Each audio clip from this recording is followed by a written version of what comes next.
구독자 여러분 안녕하십니까? 대구 경북을 대표하는 시도 때도 없는 뉴스 송보입니다. 오늘의 G뉴스입니다.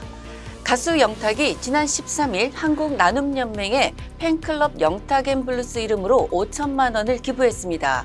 영탁이 전달한 기부금은 한국나눔연맹 산하 전국 천사 무료급식소에서 독거 노인들을 위한 무료급식 제공, 사랑의 도시락 배달, 고독사 예방을 위한 우유 배달 등 소외계층을 위해 사용될 예정입니다.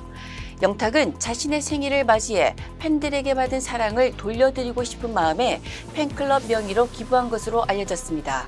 대구 북구청이 동화천 일대 동화동변교에 황금빛 조명을 입히는 밤이 더 아름다운 골든브릿지 조성 사업을 완료했습니다.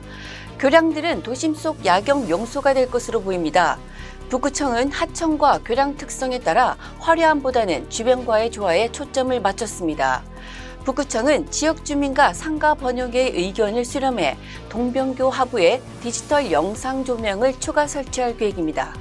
대구시가 장기간 미설립 상태이던 군위 골프고 조성 공동사업 시행자 A학교법인의 시행자 지정을 취소했습니다.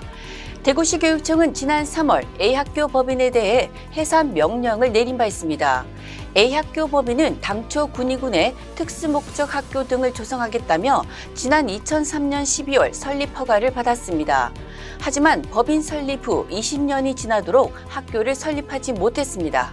대구 택시업계가 요금 조정 1년여 만에 다시 인상카드를 만지작거리고 있습니다. 10살 택시업계에 따르면 지난달 초 법인 개인택시 운송사업조합은 4천만 원을 들여 택시요금 조정을 위한 영구 용역 계약을 체결했습니다. 운송 원가 상승을 반영하지 못한 현 요금 체계가 업계 경영난을 부추긴다는 이유에서입니다. 대구시 측은 조합에서 건의서를 제출하면 검증 용역을 실시할 예정이다. 검증 용역 결과가 나온 뒤 요금 조정 여부를 검토할 것이라고 말했습니다. 홍준표 대구시장에 대한 고발 사건 2건을 수사한 검찰과 경찰이 모두 무혐의 처분을 내렸습니다. 대구형 배달앱인 대구로에 대한 특혜 의혹과 대구시 유튜브 채널에 개인 홍보 영상을 올렸다는 이유로 대구 참여연대가 고발했는데 수사기관은 혐의를 인정할 만한 증거가 부족하다고 봤습니다. 홍보 영상과 관련해 일부 혐의를 받는 공무원 3명은 검찰에 송치됐습니다. 대구 서문시장 사지구 재건축 사업이 시공사 선정 과정에서 또다시 잡음이 일고 있습니다.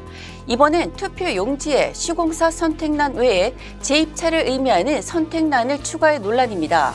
상당수 조합원들이 이런 투표 용지를 두고 위법하다며 강하게 반발하자 재건축 조합 측은 법적으로 문제가 없다고 반박하면서 양측 간 갈등 양상으로 치닫고 있습니다. 지금까지 5월 15일 수요일 영남일보 시도 때도 없는 뉴스였습니다. 다음 시간에 뵙겠습니다.